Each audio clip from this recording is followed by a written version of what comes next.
পৃথিবীতে বিনা পয়সায় যা পাওয়া যায় তা হচ্ছে মানুষের দেয়া সান্ত্বনা এবং কষ্ট। সবাইকে কাছের মানুষ ভেবো না, কারণ মুখোশধারী মানুষগুলো সবসময় কাছের মানুষ হয়ে আসে। হৃদয়ের চেয়ে বড় কোনো কারাগার নেই, যেখানে আমরা প্রতিদিন আমাদের হাজারো ইচ্ছেগুলোকে বন্দি করে রাখি। প্রিয় মানুষটাই যেখানে অবহেলা করে, সেখানে পৃথিবীর আর কারো যত্নই সহ্য হয় না, সে যত কাছের মানুষই হোক না কেন। একটা সত্যি কথা সবসময় মানি, রিভেঞ্জ অফ নেচার। মানুষ মানুষকে ক্ষমা করে দিলেও প্রকৃতি মানুষকে কখনোই ক্ষমা করে না। বেশি কথার আঘাত হয়তো ফিল করা যায় না, কিন্তু অল্প কথার আঘাত অনেক গভীরে লাগে। জীবনের প্রত্যেকটা পাতা হিসেব করলেই দেখা যায় আমাদের জীবনে যা যা ঘটে তা আমাদের ভালোর জন্যই ঘটে। জীবনে ভুল মানুষ আসার চেয়ে তার স্মৃতি নিয়ে কষ্ট পাওয়া অনেক ভালো।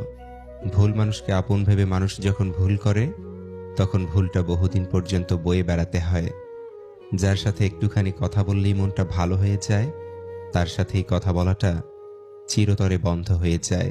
তুই তো বন্ধু এত ভালো হইলে কি করে, তোরই মতো বাসতে ভালো পারলাম না তোরে। একটা মানুষ এত ভালো, একটা মানুষ এত ভালো কেমনে হইতে পারে। আমি তোর মনের মতো হইতে কেন পারলাম না রে।